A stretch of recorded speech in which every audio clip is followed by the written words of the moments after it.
Friends, ఆంధ్రప్రదేశ్లో కూటమి ప్రభుత్వం కొలువుదీరి ఈ రోజుకు ఏడాది పూర్తయింది. ఈ సందర్భంగా పండగ చేసుకోమని ప్రజలకు ప్రభుత్వ అధినేత ఆయన పుత్రుడు ఇద్దరు పత్రికా సమావేశం ఏర్పాటు చేసి పత్రికా విలేకరుల సమావేశంలో పిలుపునిచ్చారు. అంతేకాకుండా ఏడాది కాలంలో ఎన్నో చేశామని ప్రజల ముందు అవి నిజాలా కాదా నిగ్గు తేల్చుకోవాల్సిన బాధ్యతను ప్రజలకే వదిలేసి తాము మాత్రం అన్నీ ఇచ్చేశామని చెప్పేశారు. ఒక రకంగా కొత్తగా ఓటర్లైన వాళ్ళకి లేదా 25 ఏళ్ళు లోపు ఉన్నటువంటి వాళ్ళకి చంద్రబాబు ప్రభుత్వ పాలన గురించి, ఆయన నైజం గురించి, ఆయన రాజకీయ చరిత్ర గురించి తెలియకపోవచ్చు. ఎందుకంటే 1995 నుంచి ఇప్పటి వరకు 4 సార్లుగా ఆయన ముఖ్యమంత్రి పీఠం అధిష్ఠించి ఏం చేశారు, ముఖ్యంగా ప్రజానీకానికి ఏం చేశారు, ఇన్నొక్కసారి చరిత్ర పుటలు తిరగేయండి. ఇప్పుడు కూడా బేరీజు వేసుకోండి. చరిత్ర పుటలు తిరగేస్తే ఈ 4.5 దశాబ్ద కాల రాజకీయ చరిత్రలో ఆయన తను, తన కుటుంబం, తనను నమ్ముకున్న వాళ్ళు లేదా తమకు ఊతమిచ్చిన వాళ్ళు ఎదగటానికి ప్రయత్నం మాత్రమే జరిగింది తప్ప ఆయన ఎదిగారు, ఆయన కుటుంబం ఎదిగింది. ఆయనతో పాటు వ్యాపారాలు చేసిన వాళ్ళు కానీ, బినామీలుగా ఉన్న వాళ్ళు కానీ వాళ్ళందరూ బాగుపడ్డారు, ఎదిగారు.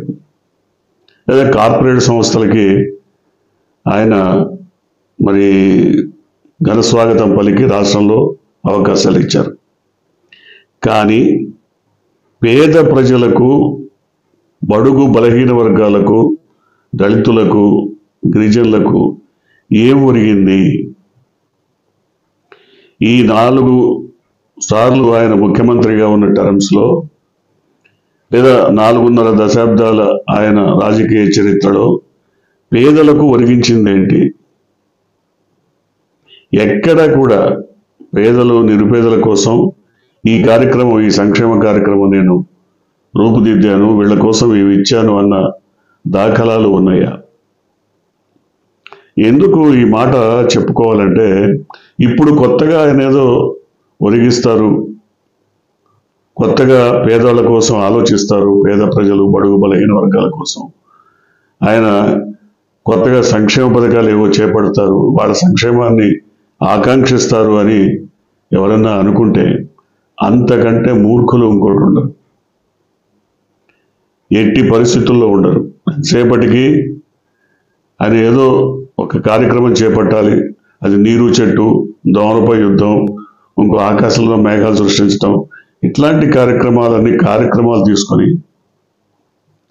అవి ప్రజలకు పనికొస్తాయా లేదా అనేది పక్కన పెట్టి దాని ద్వారా మన వాళ్ళు లేదా మనం ఎంత లబ్ధి పొందుతున్నాం, ఇలాంటి అంశాల మీదనే దృష్టి కేంద్రీకరిస్తారనేది రాజశేఖర్ రెడ్డి లాంటి ఆయన సహచరుడే అనేక సందర్భాల్లో అసెంబ్లీలో ఘాటుగా విమర్శించినటువంటి పరిస్థితి.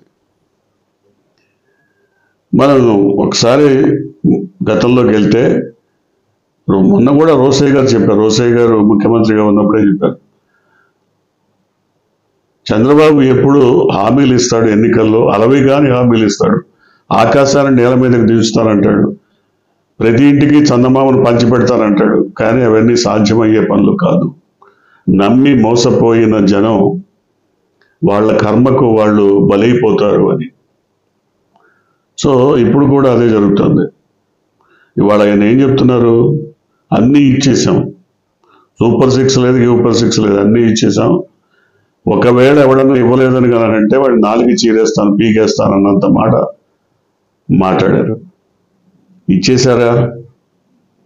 ఇవాళ జనరల్గా ఇట్లాంటి కార్యక్రమం ఉన్నప్పుడు ఇటువంటి ఏడాది పాలన మీద ఒక సమీక్ష మీడియాతో మాట్లాడేటప్పుడు ముఖ్యమంత్రి, డిప్యూటీ ముఖ్యమంత్రి సహజంగా ఆ సమావేశాన్ని అడ్రస్ చేస్తారు. కానీ ఇక్కడ డిప్యూటీ ముఖ్యమంత్రి లేరు, ఆయన కుమారుడు ఉన్నాడు పక్కన. ఆయన మాట్లాడిన తర్వాత ఈయన వాటిని సరిదిద్దారు. ఉదాహరణకి ఇవాళ నుంచి మేము తల్లికి వందనం ఇచ్చేసామండి, దాదాపు ఒక 67 లక్షల మందికో ఏదో ఇచ్చామని చెప్పారు. నిజంగా ఇచ్చారా అంటే మళ్ళీ తండ్రి పక్కన నుండి చంద్రబాబు నాయుడు సరిదిద్దారు. మేమేమి ఇవాళ నుంచి ఇవ్వట్లేదండి, ఇవాళ నుంచి మేము లబ్ధిదారుల ఎంపిక ప్రక్రియ చేపడతాం, 26వ తారీఖు వరకు అవకాశం ఇస్తాం, 26వ తారీఖు ఫైనల్ చేసి తుది జాబితా ఇచ్చి 30వ తారీఖు వరకు వాటిని జాబితాను సిద్ధం చేస్తామన్నారు. అంటే డబ్బులు ఎప్పుడు ఇస్తారు అది మాత్రం చెప్పలా. కానీ కొడుకు ఏమంటాడు, ఇచ్చేసామంటాడు. సో ఇక్కడే తండ్రి కంటే కొడుకు 2 ఆకులు ఎక్కువ చదివాడు అంటారు కదా. ఇది ఎందుకనంటే సూపర్ 6 పేరుతో మీరు చేసినటువంటి పథకాలు, ఇచ్చినటువంటి హామీలు, వీటిల్లో ఏది నెరవేరలేదు, ఏ ఒక్కటి కూడా అమలు కాలేదు అన్నది ప్రజలందరికీ అర్థమైపోయినటువంటి విషయం. ఇంకో మాట చెప్తారు, ప్రతి మహిళకు నెలకి 1500 చొప్పున దాదాపు సంవత్సరానికి 18,000 రూపాయలని అందజేస్తామన్నారు. ఇవాళ ఏం చెప్తున్నారు, ప్రతి మహిళకు కాదు, P4 అనే ఒక పథకం సృష్టించాం, కొత్తది. అది సృష్టిస్తారని ఎవరికి తెలియదు, అది సృష్టించారు. ఆ పథకం ఏంటి, సంపన్నులైనటువంటి వాళ్ళు, ధనవంతులు, వాళ్ళిచ్చే దాన ధర్మాలతో పేదలకు సహాయం చేస్తారు. ఏ సహాయం ఒకసారి చేస్తారా, 2 సార్లు చేస్తారా? ఇప్పుడు ఈ స్కీమ్స్ అయితే జీవితకాలం సాగుతాయి. నెలకి 1500 ఇస్తూనే ఉంటారా? ఇవ్వరు కదా. అంటే ఒకసారి ఇచ్చేసి ఊరుకుంటారు. మరి ప్రతి నెల 1500 చొప్పున ఏడాదికి 18,000 ఇస్తామని మీరు హామీ ఇచ్చారు కదా. దానికి P4కి సంబంధం ఏంటి? అసలు P4 అనేదే ఒక బూటకపు అబద్ధపు ప్రచారం కూటమికి సంబంధించినటువంటి పథకం, ఊహాజనితమైనటువంటిది. దాన్ని ఎక్కడ ఎవరు వస్తారండి, ఎవరి ముందుకు వచ్చి మేము వాళ్ళకి సహాయం చేస్తాం, వాళ్ళు చేసే పద్ధతుల్లో వాళ్ళు చేస్తారు. వాళ్ళు ట్రస్టులు ఉంటాయి, వాటికి ఇన్కమ్ ట్యాక్స్ ఎగ్జంప్షన్స్ ఉంటాయి, వాటి ప్రకారం వాళ్ళు ఏవో సహాయాలు చేస్తారు. అది తీసుకొచ్చి ప్రభుత్వానికి ఇవ్వించి దాన్ని అకౌంట్ ఫర్ చేసి దాన్ని మళ్ళీ ఇన్కమ్ ట్యాక్స్కి పంపించి ఇవంతా ఉండదు. ఎవ్వడు చేయడు. ఎందుకు చేస్తారు ఎవరైనా?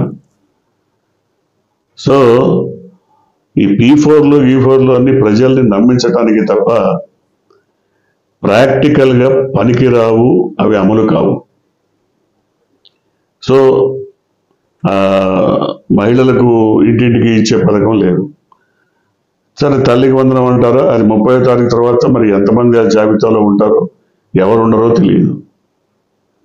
దాంట్లో కూడా గతంలో ఈ విద్యాశాఖ మంత్రి గతంలో మాట్లాడుతూ ఒక సందర్భంలో జగన్మోహన్ రెడ్డి 15,000 ఇచ్చేసానని చెప్తున్నాడు అమ్మఒడికి, అందుట్లో 2,000 కోత పెట్టి 13,000 ఇస్తున్నాడు.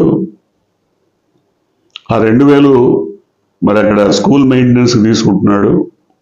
ఇప్పుడు తమరేం చేస్తున్నారు? తమరి ప్రభుత్వం కూడా అదే కదా, ఆ నిర్వాహకమే కదా చేస్తున్నది. మరి ఆ జగన్మోహన్ రెడ్డిని విమర్శించడం ఎందుకు అట్లాంటప్పుడు? తమరు కూడా అదే 13,000 ఇస్తామని చెప్తున్నారు కదా. దీన్ని బట్టి అర్థమవుతుంది ఏంటంటే జగన్మోహన్ రెడ్డి సాహసోపేతంగా తీసుకున్న నిర్ణయాలను కూడా ఈ ప్రభుత్వం అమలు చేయలేనటువంటి పరిస్థితి. నాడు నేడు పేరుతో కొన్ని వేల పాఠశాలలను ఆధునికీకరించారు. వాటి మెయింటెనెన్స్ కోసం నేరుగా మళ్ళీ డబ్బులు ఎలొకేట్ చేయకుండా ఈ అమ్మఒడి స్కీమ్లోంచి కొంత సొమ్ము వాటికి ఇవ్వమని అడిగారు, ఇచ్చారు. అసలు ఏం చేశారు ఈ ఏడాది కాలంలో? అత్యద్భుతమైనటువంటి పథకాలు ఏంటి? జగన్మోహన్ రెడ్డి దాదాపు 30 లక్షల మందికి ఇళ్ల పట్టాలు ఇచ్చాడు, మత్స్యకార భరోసా ఇచ్చాడు, చేనేత కార్మికులకు ఇచ్చాడు, తోపుడు బండ్ల వాళ్ళకి ఎంతో సహాయం చేశాడు, ఆటో రిక్షాల వాళ్ళకి సహాయం చేశాడు. అసలు కరోనాని సమర్థంగా ఎదుర్కొన్నాడు. వచ్చిన ఏడాది నుంచే చాలా అద్భుతంగా దాన్ని డీల్ చేయగలిగాడు. మనం ఏం చేశాం? జనానికి చెవులో పువ్వు పెట్టడం తప్ప ఏమన్నా ఉందా? ఎందుకంటే 95 నుంచి 2004 మధ్య జరిగినటువంటి ప్రభుత్వ పాలన చూసిన తర్వాత ఒక బషీర్బాగ్ ఉద్యమం అంత ఉవ్వెత్తున ఎగసిపడడానికి కారణం ఏంటి? సగటు మనిషి నలిగిపోయాడు, రైతులంతా కునారిల్లిపోయారు, ఆత్మహత్యలు, వందలు వేల మంది ఆత్మహత్యలు చేసుకున్నారు. విపరీతంగా ధరలు పెరిగిపోయినాయి. కార్పొరేట్ సంస్థలకి తప్ప అసలు చిన్న చిన్న వాళ్ళని ఎవరిని కూడా పట్టించుకునేటువంటి పరిస్థితి. సో రాష్ట్రం అల్లకల్లోలం అయిపోయినటువంటి స్థితిలో బషీర్బాగ్ ఉద్యమం జరిగింది. బషీర్బాగ్ ఉద్యమంలో కాల్పులు జరిగి కనీసం ఒక 5-6 చనిపోయిన తర్వాత అప్పటికి కూడా ప్రతిపక్షం ఇట్లాంటి దగులుబాజీ కార్యక్రమాలు చేస్తుందని విమర్శించారే తప్ప చంద్రబాబు నాయుడు రిలీజ్ కాలేదు. ఆ 9 ఏళ్ల టెన్యూర్లో ఎక్కడ కూడా తట్టడు మట్టి ఏ ప్రాజెక్టుకి ఆయన మరి తీయమని చెప్పినటువంటి సందర్భం లేదు. అనేక ప్రాజెక్టులన్నీ ఎక్కడికెక్కడ నిలిచిపోయినటువంటి పరిస్థితి. మీరు తిరగేయండి, మీరు ఒక్కసారి చరిత్ర తిరగేసి లెక్కలన్నీ తీసి చూడండి. పేదలు, బడుగు, బలహీన వర్గాలు, సగటు మనిషి బతకగలిగిన స్థితి ఆ 9 ఏళ్ల టెన్యూర్లో లేదు. అక్కడ దాకా ఎందుకు 2014 నుంచి 19 వరకు జరిగింది ఏంటి? దాదాపు 2.5 లక్షల కోట్ల రూపాయల అప్పులు చేసి ప్రజలకు ఒరిగింది ఏంటి? సగటు ప్రజలకు ఒరిగింది ఏంటి? ఏం లేదు కదా. ఇప్పుడైనా అంతే. వాళ్ళకి ఒక మోటివ్ ఉంది, ఒక లక్ష్యం ఉంది, ఒక తెర వెనుక ఒక వ్యాపారం జరపాలన్న ఆశయం ఉంది, దాన్ని జరుపుతారు. ఆ లక్ష్యం ఏంటో తెలుసు మనకు, ఆ క్యాపిటల్ ఏంటో తెలుసు, అక్కడ ఏం జరుగుతుందో తెలుసు, ఏం జరపాలనుకుంటున్నారో తెలుసు, ప్రజలందరికీ తెలుసు, సగటు ఆంధ్రప్రదేశ్ పౌరుడు ప్రతి వాళ్ళకి తెలుసు. అంతకు మించి రాష్ట్రానికి సంబంధించినటువంటి ఏమీ జరగదు. కాకపోతే టీడీపీ వర్గాలు మాత్రం గట్టిగా బలంగా ప్రజల్లోకి తీసుకెళ్లేది ఒకటే, అభివృద్ధి జరగలేదు, రాష్ట్రం విధ్వంసం జరిగిపోయింది, రాక్షస పాలన జరిగింది, ఇలాంటి పడికట్టు పదాలు ఉన్నాయి కదా, వీటిని బలంగా ప్రజల్లోకి తీసుకెళ్తారు. ఇట్లాంటి పడికట్టు పదాలని ప్రజల్లోకి తీసుకెళ్లడంలో ఘోరంగా విఫలమైన వ్యక్తి జగన్మోహన్ రెడ్డి, ఆయన టీం, ఆయన చుట్టూ ఉన్నటువంటి నాయకులు. ఎవరైనా సూపర్ 6 గురించి మాట్లాడితే నాలుక చీరేస్తామని బెదిరిస్తున్నారంటే గతం పునరావృతం అవుతోందని మరొక్కసారి అర్థమైపోతుంది. చూద్దాం ఏం జరగబోతుందో. మీరు కొత్తగా కనుక ఈ ఛానల్ని చూస్తున్నట్టయితే, మీరు ఇప్పటివరకు మన ఛానల్ని సబ్స్క్రైబ్ చేసుకున్నట్టయితే వెంటనే ఛానల్ని సబ్స్క్రైబ్ చేయండి. వెంటనే వీడియోని లైక్ చేసి షేర్ చేయండి. బెల్ ఐకాన్ని